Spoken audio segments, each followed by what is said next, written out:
Komið þið sæl. Hér ber að líta smá yfirlitskort fyrir þá sem þekkja ekki Skaftafell. Ég ólst upp í Hæðum, Seyl er nágrannabærinn og dálítið fallegt útsýni.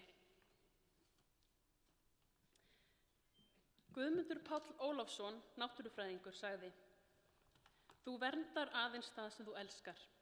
Þú elskar aðeins það sem þú þekkir og þú þekkir aðeins það sem þér er kennt.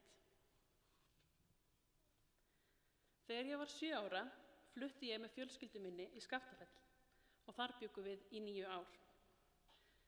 Við vorum 3. fjölskyldan til þess að búa í þjóðgarðinum.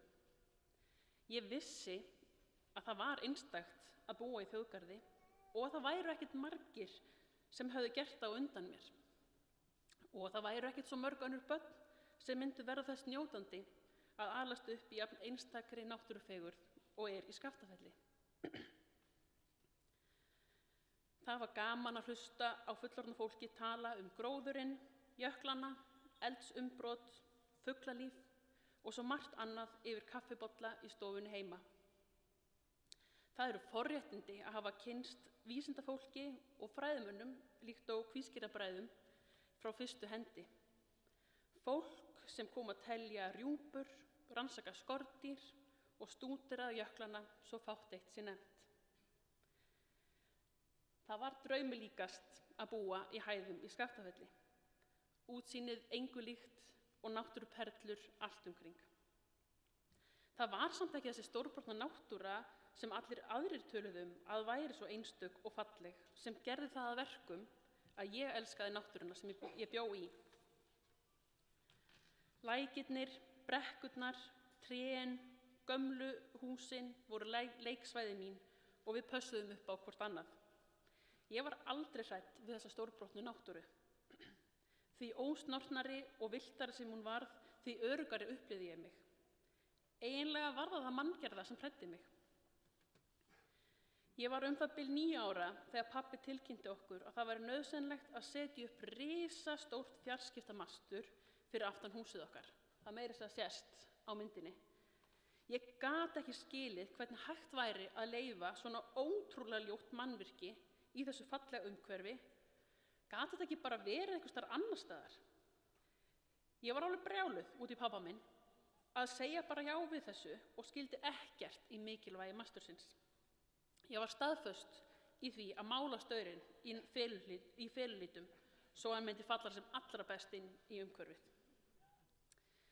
Skaftafell var auðvitað ekki bara draumaparadís mín og systra minna, þar sem við gátum leikið lausum hala nánast óáreittar. Ferðamenn komu og sýndu okkur áhuga, þar sem við lékum okkur í kringum hestana okkar, hænurnar, áttum naggrisi og hunda. Stundum var það pirrandi, en oftast var það bara gaman. Og við nýttum okkur það, sátum fyrir á myndum og seldum þeim egg frá hænunum og kökur og snúða sem við bökuðum.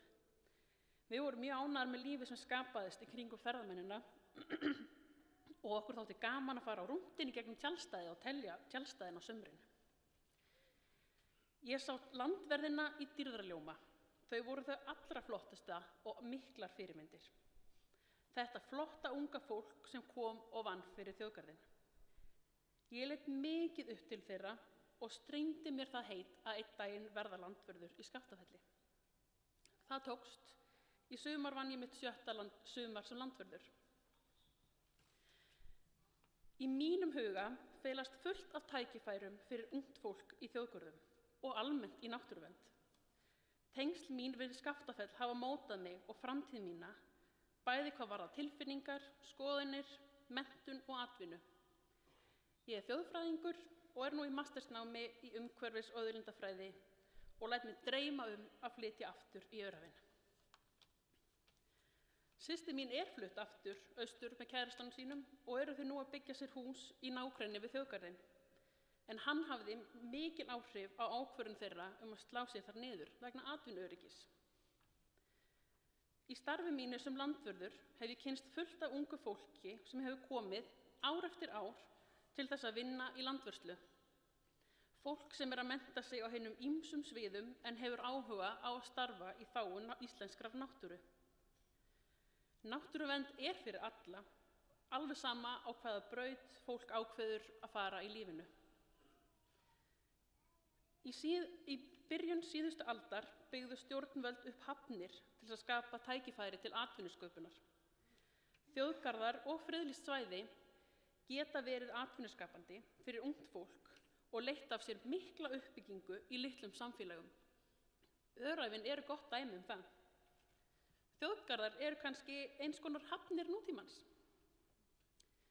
Í lokin vil ég hvetja stjórnvöld til þess að efla fræðslu til ungs fólks umhverfismál og náttúruvernd og upplýsa hvaða tækifæri felast í náttúruvernd. Takk fyrir.